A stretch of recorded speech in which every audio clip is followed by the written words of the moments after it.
സാറിന് ഇപ്പോഴത്തെ പടം കണ്ടിട്ട് ആദ്യമായിട്ട് വിളിച്ച് അഭിനന്ദിക്കുന്നതാണ് സാർ പറയും. എപ്പോഴും കൂടെ ഞങ്ങൾ വിളിക്കാറുണ്ട്. ഞാൻ പറഞ്ഞു ഇന്ന കാര്യങ്ങൾക്കെല്ലാം സാറിന് അവാർഡാണ്. അപ്പോൾ വൈഫ് ഇത് ഓർത്ത് വെച്ചത്. നീ വിളിച്ചപ്പോൾ സാറ് പറഞ്ഞ പോലെ തന്നെ എല്ലാത്തിനും അവാർഡ്. ആ കാലഘട്ടത്തിൽ കോളേജിലായതുകൊണ്ട് ഇങ്ങനെയൊക്കെ ചില ചെറിയ എരിവുള്ള സാധനം കൂടെ ചേർക്കണമായിരുന്നു. അതുകൊണ്ട് 77 കഴിഞ്ഞ് ഡിഗ്രിയൊക്കെ കഴിഞ്ഞിട്ട് നേരെ ഗൾഫിൽ പോയിട്ട് ചെന്നിട്ടോ. അപ്പോൾ അവിടെ ചെന്ന് സ്റ്റോർ കീപ്പർ എന്നും പറഞ്ഞാണ് എന്നെ അങ്ങോട്ട് അയച്ചത്. സ്റ്റോർ കീപ്പർ നെയ്യേ ഇതൊരു സ്റ്റോർ കീപ്പർ എന്നാവുകയെ. അപ്പോൾ എന്നെ കൊടുത്തിരിക്കുന്നത് എന്തരായിട്ട് അവിടെ ബെന്നായി തുമക്കോ ബെന്നായി എന്ന് പറഞ്ഞാൽ മേശനായിട്ട് മേശം പണിക്കാണ് കൊടുത്തിരിക്കുന്നത്. എനിക്കൊന്നും മനസ്സിലാവുന്നില്ല. അറബിയാളെന്ന് ഏവനെ ആടിയും കൊടുത്ത് വിടാൻ പറഞ്ഞതെന്നാണ് എൻ്റെ സംശയം. അങ്ങനെ ഈ അറബി അങ്ങോട്ട് പോകണ ഈ കപ്പാണി എടുത്ത് ഇങ്ങനെ നോക്കുന്ന കപ്പാണി എടുത്തത് ഈ സിമ്മൻ്റ് എല്ലാം കൂടെ എൻ്റെ കണ്ണിൽ നടക്കാത്ത കൂടെ വന്നു കൊണ്ട് ഞാൻ സിമ്മൻ്റ് കുറേ കുടിച്ച് കുറേ തുപ്പി ഇറങ്ങി കണ്ണിൽ വെള്ളം കോരി അടിച്ച് ഒരാരും കണ്ടില്ല. അറബി അങ്ങ് പോയല്ലോ. അറബിയിൽ മിമിക്രി അവതരിപ്പിച്ചു. അറബിയിൽ കേരള കൾച്ചർ അതായത് മലയാളിയുടെ കുറുക്കട്ടുകയും അറബിയുടെ ബുദ്ധിശീലതയും വിഷയമാക്കിക്കൊണ്ട് കലയെക്കുറിച്ച് ഓരോന്ന് പറയുമ്പോഴും ചേട്ടൻ്റെ കണ്ണ് നിറയുന്നത് കണ്ടറിയാൻ പറ്റുന്നുണ്ട്. അപ്പം അത്രയും കലയെ സ്നേഹിക്കുന്ന ഒരു മനുഷ്യനാണ് ചേട്ടൻ. അപ്പോൾ ഈ ജൂനിയർ ആർട്ടിസ്റ്റ് എന്ന് വിളിച്ച് കളിയാക്കല്ല. അവരെല്ലാവരും പറയാം ജൂനിയർ ആർട്ടിസ്റ്റ് വിളി. എൻ്റെ ഉള്ളിൻ്റെ ഉള്ളിൽ ഭയങ്കര വേദന. അവിടെ നമുക്കൊന്നും പറയാൻ നോക്കില്ല. അവരടുത്തൊന്നും പറയാൻ നോക്കില്ല. മുമ്പിലെ ആർട്ടിസ്റ്റായിട്ട് ജൂനിയർ ആർട്ടിസ്റ്റ് കളി നമ്മളെ പറഞ്ഞു വിടും. എൻ്റെ മുന്നിൽ അങ്ങനെയൊക്കെ എൻ്റെ മനസ്സ് വേദനിക്കും സത്യമായിട്ട്. അസ്സലാമു അലൈക്കും ശാമിന بدن كل كرو كل نفرنا جيب شكريا شكريا شكريا شكريا شكريا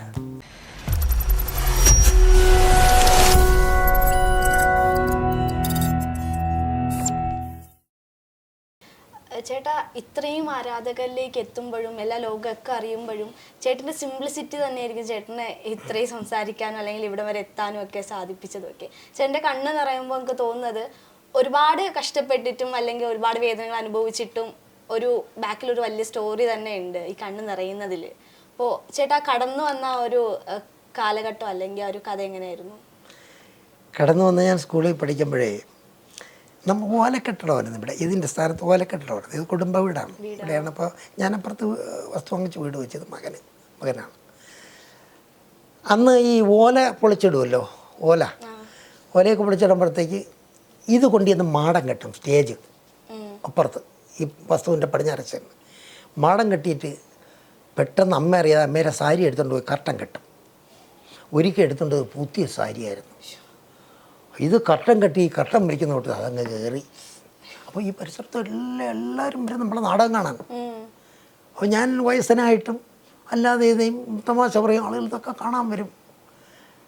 ആക്ച്വലി എൻ്റെ പേര് രാജേന്ദ്രൻ എന്നാണ് ഒഫീഷ്യൽ നെയിം. ഈ ഞെക്കാട്ട് രാജിലേക്ക് വന്നത് ഞെക്കാട്ട് സ്കൂളിൽ ഞാൻ പഠിച്ച സ്കൂളാണ് ഞെക്കാട്ട് സ്കൂളിൽ. അവിടെ ഒരു അന്ന് അവിടെ 6ൽ പഠിക്കുമ്പോൾ ഞാൻ ആട്ടക്കളം എന്ന് പറയുന്നൊരു നാടകം അഭിനയിച്ച് ബെസ്റ്റ് ആക്ടർ വാങ്ങിച്ച് പട്ടുകിളവനായിട്ട് അത് പട്ടുകിളവൻ പട്ടുവൃത്തനായിട്ട് വേഷം കെട്ടി ഞാൻ നാമം ചൊല്ലിക്കൊണ്ടിരുന്നിട്ട് രാമായണം ഒക്കെ വായിച്ചുകൊണ്ടിരുന്നിട്ട് ഇടയ്ക്ക് രാമരാടി പാർവതിയേ മീൻ കരിഞ്ഞാൽ നാട്ടം വരുന്നല്ലോടി, അത് കരിച്ച് കളയല്ലേ, എനിക്ക് തിന്നാനുള്ളതാ കേട്ടോ. ഞാൻ വീണ്ടും ഇതിലേക്ക് ഭക്തിയിലേക്ക് പോകും. അങ്ങനെ ഒരു ക്യാരക്ടർ അവതരിപ്പിച്ചു. അവിടെ നിന്നാണ് മലയാളം സാറ്, അദ്ദേഹം മരിച്ചുപോയി. അദ്ദേഹം പറഞ്ഞ് അപ്പോൾ ഈ കവിതകളൊക്കെ കുചേലവൃത്തം വഞ്ചിപ്പാട്ടൊക്കെ നമുക്ക് പഠിക്കാനുണ്ട്. അതൊക്കെ വളരെ ഈണത്തിൽ ഞാൻ പാടും. അപ്പോൾ എന്നെ ഓരോ ക്ലാസ്സിനും കൊണ്ടുപോയി സാറ് പാടിക്കുമായിരുന്നു. അങ്ങനെ എന്ന് പറഞ്ഞ് രാജന് പാടാനുള്ള കഴിവുണ്ട്. അപ്പോൾ നിങ്ങൾ കഥാപ്രസംഗം പഠിക്കണം. അങ്ങനെ ഇവിടെ ഞെക്കാട് ശശി എന്ന് പറയുന്ന എൻ്റെ ഒരു സുഹൃത്ത് കഥ പഠിക്കാൻ ഹരിദേവ് മാഷ വീട്ടിൽ തോട്ടയ്ക്കാട്ടം പോരുന്നു. അന്ന് അതിൻ്റെ പിന്നണി പാടുന്ന ഞാനായിരുന്നു. അദ്ദേഹം കഥ പറയും. അദ്ദേഹം പിന്നെ സ്ഥലം വിട്ട് പോയി കുറച്ച് കഴിഞ്ഞപ്പോൾ. പിന്നെ കഥാപ്രസംഗം ഞാൻ തുടങ്ങി. അങ്ങനെ എൻ്റെ ഒരു സുഹൃത്ത് രാജേന്ദ്ര പ്രസാദ്, അദ്ദേഹം മരിച്ചുപോയി. അദ്ദേഹം എനിക്ക് റാണി കഥാപ്രസംഗം ആക്കി തന്നു. അങ്ങനെ സ്റ്റേജിൽ ഞാൻ കയറിയിട്ട് ആദ്യമായിട്ട് ഞാൻ ജനങ്ങളോട് പറഞ്ഞത് മൈഥിലിയുടെ കഥയല്ല ഇത്, ഭൈമിനിയുടെ കഥയല്ല, കൗരവർക്കൊരു കളിയിൽ കിട്ടിയ ദ്രൗപദിയുടെ കഥയല്ല. അപ്പം നിങ്ങൾ ചോദിക്കും, പിന്നെ എന്ത് കഥയാണ് താൻ അവതരിപ്പിക്കുന്നതെന്ന്. പ്രിയമുള്ളവരെ, ഞാൻ അവതരിപ്പിക്കുന്ന കഥ മർത്യൻ്റെ ജീവിത നാടകമേളയിൽ നിത്യദുഃഖത്തിൻ്റെ മൂകതയിൽ ഞെട്ടറ്റു വീണതാ ഈ കഥ വല്ലരി, നിർദ്ദയ ലോകത്തിൻ മർദ്ദനത്താൽ, നിർദ്ദയ ലോകത്തിൻ മർദ്ദനത്താൽ ജീവിക്കുവാൻ ആഗ്രഹിക്കുകയും സർവശക്തി ഉപയോഗിച്ച് പരിശ്രമിക്കുകയും അവസാനം പരാജയപ്പെട്ട് മണ്ണടിയുകയും ചെയ്ത ഒരു പെണ്ണിൻ്റെ കഥയാണ് ഞാനിന്നിവിടെ അവതരിപ്പിക്കുന്നത് എന്ന് പറഞ്ഞാണ്. ഈ എത്രയും കാലഘട്ടം കഴിഞ്ഞിട്ട് ഇതിപ്പോഴും ഓർത്തിരിക്കുന്നു. ഞാൻ അഭിനയിച്ച പ്രൊഫഷണൽ നാടകങ്ങൾ എത്രയോ വർഷങ്ങൾ കഴിഞ്ഞിട്ടും ഇന്ന് കട്ടൻ ഉയർന്നിട്ട് എൻ്റെ കൂടെ കോമ്പിനേഷൻ അവതരിപ്പിക്കുന്ന കഥാപാത്രങ്ങൾ ഡയലോഗ് പറഞ്ഞാൽ at the same time I can do my dialogues. പക്ഷേ ഇതുപോലെ ഞാൻ കോളേജിലും സ്കൂളിലും പഠിച്ചിരുന്നതിന് IAS ഒക്കെ കടന്നു പോയേനെയിരുന്നു. ഇതൊക്കെ പഠിച്ച് പരീക്ഷ എഴുതിയിരുന്നു. അങ്ങനെ ഇതെല്ലാം എൻ്റെ മനസ്സിലിങ്ങനെ നിൽക്കും ഒരു ചിത്രം പോലെ. അതിനുശേഷം ഞാൻ അധ്യാപകനായി. ശിവഗിരി കോളേജിൽ പഠിപ്പിച്ചു, ശിവഗിരി സ്കൂളിൽ പഠിപ്പിച്ചു. കോളേജിൽ പഠിപ്പിച്ചത് ഡിപ്പാർട്ട്മെൻറ്റിൽ ഞാൻ ടാക്സിഡെർമി ഒക്കെ കുറിച്ച് ക്ലാസ് എടുക്കാൻ പോയിട്ടുണ്ട്. അപ്പോൾ അവിടെയൊക്കെ ഞാൻ എൻ്റെ ഈ സ്റ്റഡി എന്ന് പഠിപ്പിക്കലെന്ന് പറയുന്നത് ഒരു വെഴ്സായി സ്റ്റൈലിലാണ്. എന്നുവെച്ചാൽ അഭിനയിച്ചാണ് ഞാൻ പഠിപ്പിക്കുന്ന കുട്ടികളെ. അപ്പോൾ ചേട്ടാ, ഞാൻ കേട്ടൊരു കാര്യമാണ്, ഈ പാരഡി പാട്ട് ആദ്യമായി പാടുന്നത് ആരാണ് ശരിക്കും? ഞാൻ ശിവഗിരി SN കോളേജിലെ ഒരു വിദ്യാർത്ഥിയായിരുന്നു.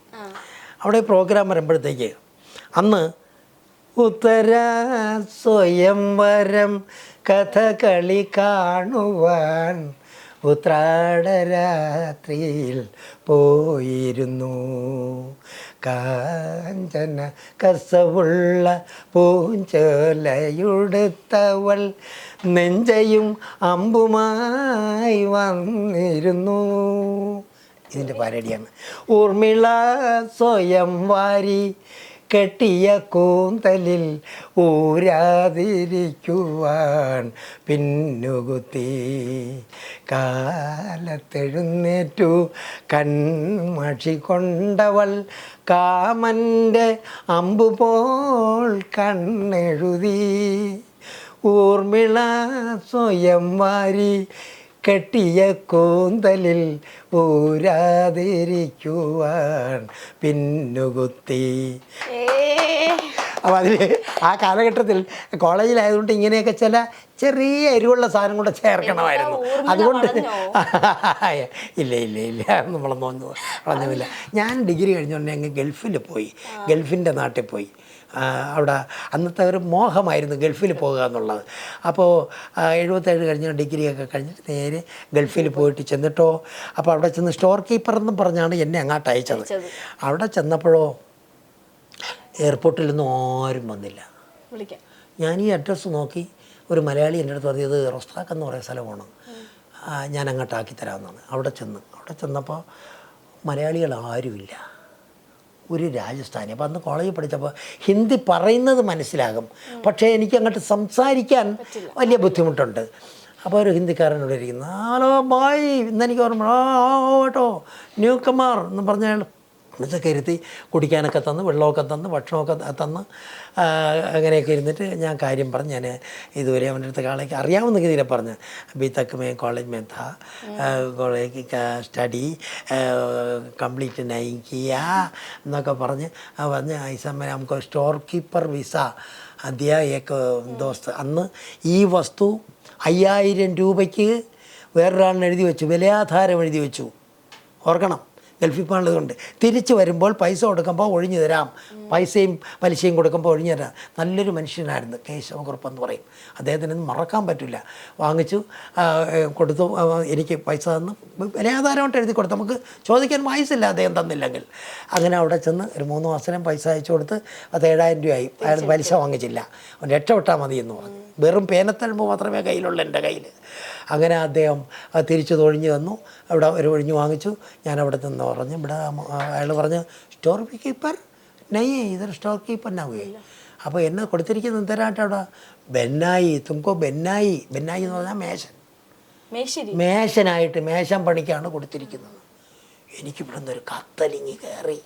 മേശം വരിക കേട്ടിട്ട് ഉള്ളു, മേശം പണിയാർ ഫിക്കർ മത്ത് കയറോ അയാളെന്ന് പറഞ്ഞോണം, പേടിക്കണ്ടെന്നാണ് പറഞ്ഞത്. എനിക്കിപ്പോഴും മനസ്സിലായി, പിന്നെയാണ് മനസ്സിലായി ഫിക്കർ മത്ത് കയറും ബായി ഹംകോ നൈ നൈ നൈ മാലൂം അങ്ങനെ പറയാൻ അറിയാവൂ എനിക്ക്. ഫിക്കർ മത്ത് കയറും.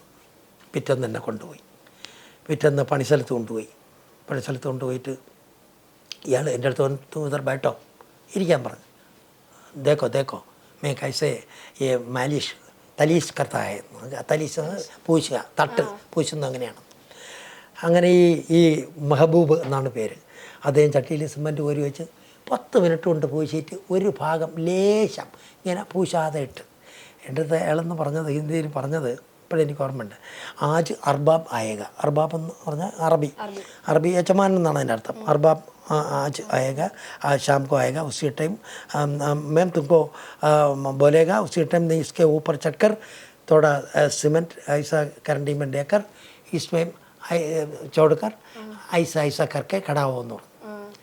അറബി വരുമ്പോൾ ഇതിൽ ഈ സിമെൻ്റ് എടുത്ത് ഒത്തിരി ഭാഗമുണ്ട് അവിടെ ഇങ്ങനെ തേച്ച് വെച്ച് കൈപ്പാണി കൊണ്ട് ഇങ്ങനെ തേച്ചുകൊണ്ട് നിൽക്കാൻ പറഞ്ഞു. ആ ഭാഗത്ത് നിന്ന് കൈപ്പാണി എടുക്കരുതെന്ന് പറഞ്ഞ് കേട്ടോ. അങ്ങനെ ഞാൻ തേച്ചോ. അറബി 4 മണിയപ്പോൾ അറബി വന്നു. അയാളെ പട്ടാളക്കാരനാണ്. വരുന്നു അയാൾ വന്നു ഉടനെ മെഹബൂബ് താഴെ അറബികൾ ചോദിക്കുന്നു, ഫീ അത് ജദീദ് ബെന്നായി ജി, പുതിയ മേശൻ വന്നു. അപ്പോൾ ഞാൻ പറഞ്ഞു അയൽവ ഈ ജി അത് ഫീ സോഗൽ, അവൻ വന്ന് ജോലി തുടങ്ങിയെന്ന് പറഞ്ഞു. ഇവൻ ഈ പൂശ സ്ഥലമെല്ലാം അറബിയുടെ അടുത്ത് പറഞ്ഞ് ഞാനാണ് ചെയ്തു വന്നു. അത് ജദീദ് ബെന്നായി. ഞാൻ ബുദ്ധിയുള്ളവരാണ്. ടോർച്ച് അടിച്ച് എല്ലായിടത്തും നോക്കി. ഈ നമ്മൾ പൂശി കഴിഞ്ഞാൽ ടോർച്ച് എടുത്ത് നോക്കുമ്പോൾ കുഴിയും കുന്നും അറിയാൻ പറ്റും. അടിച്ചു നോക്കിയപ്പോൾ അറബി നോക്കിയപ്പോൾ ജദീദ് ജിത്തൻ ക്വൈസ് അതാ ബനായി ക്വൈസ് മഹബൂബ് റക്കം വാഹദ്. എന്ത് കാണിച്ചാലും അവന്മാർ ആക്ഷൻ പറയും. എനിക്കൊന്നും മനസ്സിലാവുന്നില്ല അറബി. ഇയാളെന്ത് ഏവനെ ആടിയും കൊടുത്ത് വിടാൻ പറഞ്ഞതെന്നാണ് എൻ്റെ സംശയം. അറബിൽ പറഞ്ഞ ഇതാണ് അയാൾ. അങ്ങനെ പറഞ്ഞ കെമ്മേഷ് നഫർ, അവനാണ് ഫോർമാൻ. അവൻ എത്ര രൂപ ശമ്പളം പറഞ്ഞിട്ടുണ്ടെന്ന് ചോദിച്ചു. അപ്പോൾ പറഞ്ഞു 40 റിയാൽ, 40 രൂപ. 40 അവിടുത്തെ റിയാൽ, 40 റിയാൽ. ലാ അത് ജദീദ് ഷഗൽ ക്വൈസ്, എൻ്റെ പണി നല്ലത്. 10 റിയാൽ ഫോക്ക്, 10 റിയാൽ കൂടുതൽ കൊടുത്തേക്കാം. പണിയെടുക്കാതെ 10 റിയാൽ കൂട്ടിക്കൊടുക്കാൻ എനിക്ക്. അങ്ങനെ ഞാനെന്ത് ചെയ്ത് ഈ കപ്പാണി എടുക്കുന്നില്ല ഞാൻ അവിടെ നിന്ന്. അങ്ങനെ ഈ അറബി അങ്ങോട്ട് പോകണേ ഈ കപ്പാണി എടുത്ത് ഞാൻ നോക്കിയിട്ട് കപ്പാണി എടുത്തതും ഈ സിമൻ്റ് എല്ലാം കൂടെ എൻ്റെ കണ്ണിലും നാൽക്കാത്തും കൂടെ വന്നു കൊണ്ട് ഞാൻ സിമൻ്റ് കുറേ കുടിച്ച് കുറേ തുപ്പി ഇറങ്ങി കണ്ണിൽ വെള്ളം കോരി അടിച്ച് അവരാരും കണ്ടില്ല. അറബി അങ്ങ് പോയല്ലോ. അത് ആ സിമൻ്റ് കണ്ടു വിട്ട് ഒന്നുകൂടെ പറ്റിച്ച് നോക്കാം. അപ്പോഴും തലോഴിയെ വീണ്. അവിടെ നിന്ന് ഞാൻ സത്യം പറയാണ് 1 മാസം കൊണ്ട് നന്നായിട്ട് പൂശാൻ പഠിച്ചു. അത് കഴിഞ്ഞിട്ട് നന്നായിട്ട് താബൂക്ക് നിരത്താൻ പഠിപ്പിച്ചെന്നെ. താബൂക്ക് നിരത്താൻ പറഞ്ഞു, പഠിപ്പിച്ച് അവിടെ നിന്ന് ഗൾഫിൽ നിന്ന് ഇവിടെ വന്നതിന് ശേഷം എൻ്റെ ഈ വീട് വയ്ക്കുമ്പോൾ മേശിരി വിളിച്ച് കൂടെ നിന്ന്, ഞാൻ അന്ന് ഇവിടെ ഓഫീസ് ജോലിക്ക് കയറിയിട്ട് ഞാൻ കൂടെ നിന്ന് ഞാനുള്ളതെന്നേ ജോലി വയ്ക്കൂ. ഇത് കെട്ടി ഞാനിങ്ങനെ നോക്കിയിട്ട് ഞാൻ പറഞ്ഞു, അണ്ണാ ആ താബൂക്കൊന്ന് തള്ളിയിരിക്കുകയാണല്ലേ. ഇല്ല, തൂക്കെട്ടിട്ട് കാണിച്ചു തരാം. എനിക്ക് തൂക്കെട്ട് വേണ്ട, അണ്ണാ നോക്കാമെന്ന് പറഞ്ഞു. തൂക്കെട്ടിട്ട് നോക്കിയപ്പോഴത്തേക്ക് അതിലെങ്ങും തൊടുന്നില്ല. ഇത് ഇങ്ങനെ തള്ളി ഗർഭിണീരെ വയറുപോലെ ഇരിക്കുന്നു മറ്റോ അകത്തോട്ട്. സോറി എടേ, അത് പിള്ളേരാരോ കൈ തട്ടിയാണ് തട്ടി നിറഞ്ഞു. വീണം ഭീഷണി തട്ടി നീക്കിയെടുത്ത് കിട്ടുന്നു. അതുപോലെ പൂശുന്നത് ഞാൻ സുന്ദരമായിട്ട് കെട്ടി. ഒരു ചെവരി ഞാൻ കെട്ടി, കൂടെ ഒന്ന് കെട്ടിച്ചു. അങ്ങനെ മേശപ്പണിയും പഠിച്ചു. പഠിക്കാത്ത ഒന്നുമില്ല ഇനി. അങ്ങനെ അവിടെ അന്ന് ഇത് ചെന്നതിന് ശേഷം ആ ഒരു വർഷം ഞാൻ കണ്ണാടിയിൽ നോക്കിയിട്ടില്ല. കുളിക്കും, തല ഇങ്ങനെ കൈ കൊണ്ടൊതുക്കും, കണ്ണാടി ഞാൻ നോക്കിയിട്ടില്ല. എനിക്കിവിടെ പേനത്തെഴുപ്പം മാത്രമേ ഉള്ളൂ. വെള്ള ഭൂമി വേറൊരുത്തൻ്റെ കയ്യിലായി. അങ്ങനെ അന്നും ഈ കോളേജിൽ പഠിക്കുമ്പോഴും മാഗസീനിലൊക്കെ ഞാൻ എഴുതും, കവിതകൾ എഴുതും. ഞാൻ അന്ന് ഈ മുഖം കണ്ടിട്ടില്ല, വെറുതെ. അന്ന് എനിക്ക് ഈ സുഗന്ധദ്രവ്യങ്ങളുടെ ഭയങ്കര ഭ്രമമാണ്. ഇപ്പോഴും എൻ്റെ വീടിനകത്ത് പല സൈസ് പിന്നെ സ്പ്രേകൾ ഇരിപ്പുണ്ട്, ചോദിച്ചു കളയരുത്. അങ്ങനെ ഇരിപ്പുണ്ട്. നേരത്തെ പറഞ്ഞ് ഐ നോ യുവർ മൈൻഡ്. അവിടെ വെച്ച് തന്നെ ഞാൻ ഒരു വെള്ളക്കാരൻ്റെ ഈ ഒഴിവ് സമയത്ത് പോയി സൈക്കോളജി പഠിച്ചു. വെള്ളക്കാരനെ പഠിപ്പിച്ചു, അതുകൊണ്ട് എനിക്കറിയാം. അങ്ങനെ അവിടെ താമസിച്ച റൂമിലും ഒരു ഷെൽഫ് നിറയെ ബ്രൂട്ടിൻ്റെ കുപ്പികളാണ്. ഇപ്പോഴും ഒരു ഫിലിപ്പീനി എൻ്റെ സുഹൃത്ത് ടെക് ബഹദൂർ, അവൻ എന്നെ വിളിക്കും, അരേ തും ആക്കെ ഈ ബോട്ടിൽ സപ്പ് ലേക്കെ ജാവോ, ഈ ബോട്ടിലൊക്കെ പറക്കൊണ്ട് പോകാം അവിടെ നിന്ന് താമസിക്കാം, എന്നെ ഉദരക്കോ. അങ്ങനെ ഞാൻ പറഞ്ഞു വന്നെന്താണ്, ഒരു പാട്ട് അവിടെ നിന്ന് ഞാൻ അവിടെ ഇരുന്നുണ്ട്. ഒരു രാത്രി ഉറക്കം ഒഴിഞ്ഞിരുന്നു. ഞാൻ 10-11 മണിയായി, ഇപ്പോഴും കിടക്കും, അന്നും കിടക്കും. അന്ന് ഞാൻ എഴുതിയ പാട്ട്, ഞാൻ തന്നെ എഴുതുന്ന പാട്ട് ഞാൻ തന്നെ ടോൺ കൊടുക്കും. അന്ന് ഞാൻ എഴുതിയ വരികൾ ഞാൻ അതുകൂടെ ഒന്ന് പാടിക്കോട്ടെ.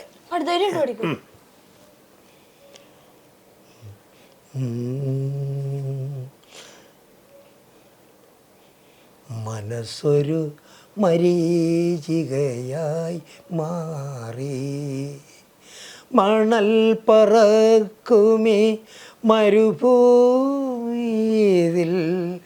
മനസ്സൊരു മരീചികയായി മാറി, എരിയുന്ന വെയിലിൽ തിളയ്ക്കുമീ മണലിനെ കൊടുങ്കാറ്റിലൂതി പറത്തുന്നു, ഗതിയില്ലാതലയും ഒട്ടക ജീവിതം പോൽ ഉഴലുകയാണിന്നു ഞാനും, ഉഴലുകയാണിന്നു ഞാനും, മനസ്സൊരു മരീചികയായി മാറി, മന്വന്തരങ്ങളാൽ പൗരുഷ ജീവിതം എന്തിനു വിഫലമായി പടുത്തുയർത്തി, ഒരു നടുവീർപ്പിൻ ഗന്ധം നിറഞ്ഞ തകരുന്നതാണോ ജീവിതം, തകരുന്നതാണോ ജീവിതം, മനസ്സൊരു മരീചികയായി മാറി. ടരരാ ടരരാ ടരരാ ടരരാ ടരരാ ടരരാ. ഇത് ഗിത്താറിൽ വായിപ്പിച്ചു ഞാൻ. അവിടെ കേരള കൾച്ചർ സെൻറ്ററിൻ്റെ ഒരു പ്രാതിനിധ്യം ഞാൻ പാടി. ഒത്തിരി നോട്ട് മലയാളികൾ ഇട്ട് തന്നു. ഒരുപാട് പേരുടെ ജീവിതമാണ് ഞാനതിലൂടെ പാടിയത്. ഒരു വർഷം കഴിഞ്ഞ് അവിടെ നിന്ന് അയാളുടെ തന്ന് പിന്നെ ഞാൻ നാട്ടിൽ വന്നു. പിന്നെ പോയത് വെള്ളക്കാരൻ്റെ കമ്പനിയിലാണ്. നല്ല ജോലി കിട്ടി. അവിടെ നിന്നുകൊണ്ട് വീടെല്ലാം വെച്ചു. അറബി ഭംഗിയാ പഠിച്ചു. അറബിയിൽ മിമിക്രി അവതരിപ്പിച്ചു. അറബിയിൽ കേരള കൾച്ചർ അതായത് മലയാളിയുടെ കുറുക്കട്ടുകയും അറബിയുടെ ബുദ്ധിശൂന്യതയും വിഷയമാക്കിക്കൊണ്ട് ഇംഗ്ലീഷ് അറിയാവുന്ന ഒരുപാട് അറബികളെ ഞാൻ കൂട്ടുകാരാക്കി. അപ്പോൾ അവരിൽ നിന്ന് എനിക്കറിയാമേത്ത ഇംഗ്ലീഷിൽ ചോദിക്കും, അവർ അറബ് പറഞ്ഞു തരും. അങ്ങനെയാണ് ഭാഷ പഠിച്ചത്. അതിലുപരി ഈ ഗൾഫിൽ പോണവർക്ക് ഒരുപാട് പേർക്ക് ഞാൻ പ്രാഥമിക പാഠങ്ങൾ പറഞ്ഞു കൊടുത്ത് വിടുന്നുണ്ട്. നമുക്ക് ഈ അറബികളെ ശ്രദ്ധിച്ചാൽ അവർ പറയുന്ന അവരെന്തിനും ആക്ഷൻ കാണിക്കും.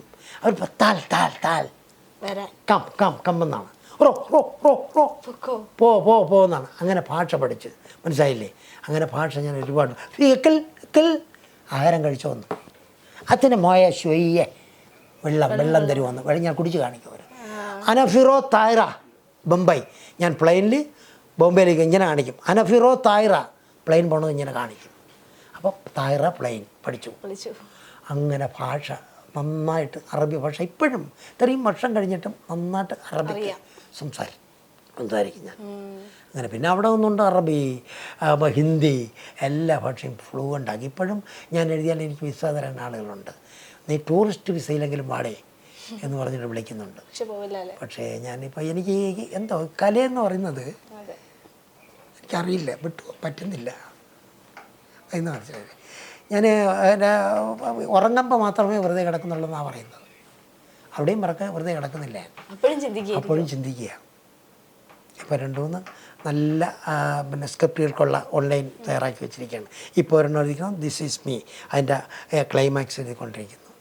ഇതൊക്കെയാണ് എൻ്റെ ജീവിതം എന്ന് പറയുന്നത്. ശരിക്കും കലയെക്കുറിച്ച് ഓരോന്ന് പറയുമ്പോഴും ചേട്ടൻ്റെ കണ്ണ് നിറയുന്നത് കണ്ടറിയാൻ പറ്റുന്നുണ്ട്. അപ്പം അത്രയും കലയെ സ്നേഹിക്കുന്ന ഒരു മനുഷ്യനാണ് ചേട്ടൻ. കല എന്ന് ചേട്ടൻ്റെ കൂടെ തന്നെയല്ലേ ചേട്ടൻ? പിന്നെ സങ്കടപ്പെടുന്നത് കലയെ വിട്ടൊരു കളിയില്ല. ഇല്ല. ഒരു കലാകാരൻ വരെ ഞാൻ നല്ല ചെറിയ കലാകാരന്മാരെ എനിക്ക് ഈ സിനിമയിൽ അഭിനയിക്കാനായിട്ട് കുറേ ആർട്ടിസ്റ്റുകൾ വരുമല്ലോ, ചെറിയ ആർട്ടിസ്റ്റുകൾ.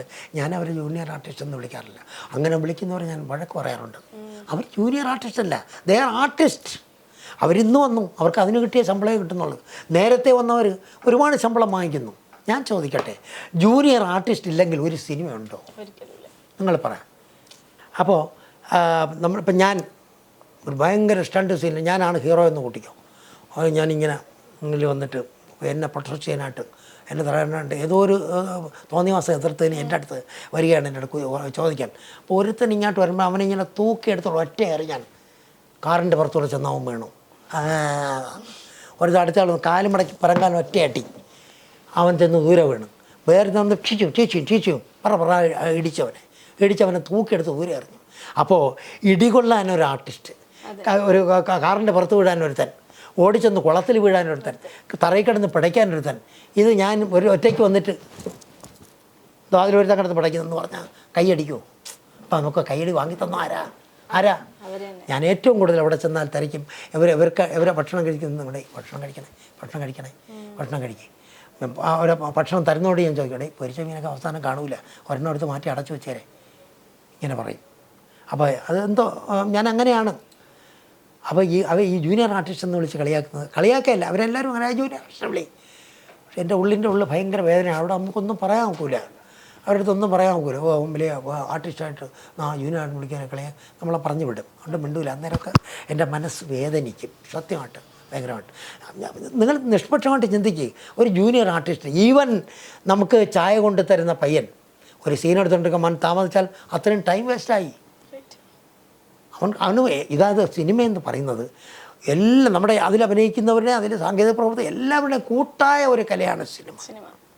മനസ്സിലായില്ലേ? അത് സംവിധായകൻ്റെ കലയുമാണ്. കാരണം അദ്ദേഹം ഉദ്ദേശിക്കുന്ന സാധനം കിട്ടിയില്ലെങ്കിൽ റീടേക്ക് എടുക്കാൻ കഴിയും. പക്ഷെ നാടകം എന്ന് പറയുന്നത് സംവിധായകൻ്റെ കലയാണ് ഒരു പരിധിവരെ. ബാക്കി നമ്മൾ സ്റ്റേജിൽ അവതരിപ്പിക്കുമ്പോൾ ഓഡിയൻസിൻ്റെ അപ്രീസിയേഷൻ കിട്ടുമ്പോൾ നമ്മൾ ഇംപ്രവൈസ് ചെയ്യാൻ തുടങ്ങും. ശരിക്കും അതുപോലെ സിനിമ സംവിധായകൻ്റെ കല തന്നെയാണ്. അതുകൊണ്ട് ഈ സിനിമയ്ക്ക് പിന്നെ വേറൊരു കാര്യം കൂടെ ഉണ്ട്. സിനിമ പരാജയപ്പെട്ടാൽ ആരാ ഡയറക്റ്റ് ചെയ്തത്, ആര് എന്നൊക്കെ ചോദിക്കും. മറിച്ച് സിനിമ വിജയിച്ചാൽ ഞാനത് ഈ സൂപ്പറായിട്ട് വേഷം ചെയ്തുകൊണ്ടാണെന്ന് പറയും. അത് ഈ സിനിമയുടെ ഒരു ഇതാണ്. അപ്പോൾ നമ്മൾ ഈ സിനിമയെന്ന് പറയുന്നത് ഏതായാലും നമുക്കിപ്പോൾ എല്ലാവർക്കും കയറിയങ്ങ് നായകനാവാനും ഒന്നും ഒറ്റന്നിരിക്കില്ല. എല്ലാവരും അവർക്ക് അഭിനയമുണ്ട്, പക്ഷേ നമ്മുടെ കൂട്ടായ പ്രവർത്തനമില്ലെങ്കിൽ സിനിമ വിജയിക്കില്ല. അതുകൊണ്ട് ഇതിലുള്ള ഈച്ച് ആൻഡ് എവരി പേഴ്സൺ ഇങ്ങേറ്റം തൊട്ട് അങ്ങേറ്റമുള്ള എല്ലാവരെയും ഞാൻ ബഹുമാനത്തോടെ ആദരിക്കുന്നു, സ്നേഹിക്കുന്നു. ചേട്ടാ, അപ്പോൾ ഇത്രയും നേരം സംസാരിച്ചതിൽ ഒരുപാട് സന്തോഷം. ശരിക്കും ഇത്രയും കലയെ സ്നേഹിക്കുന്ന ഒരാളെ ഞാൻ കണ്ടിട്ടില്ല. കലാകാരന്മാരെയും കലയും സ്നേഹിച്ച് ചേട്ടൻ്റെ ഓരോ കണ്ണുനീരിലും അത് ശരിക്കും കാണാൻ കഴിയുന്നുണ്ട്.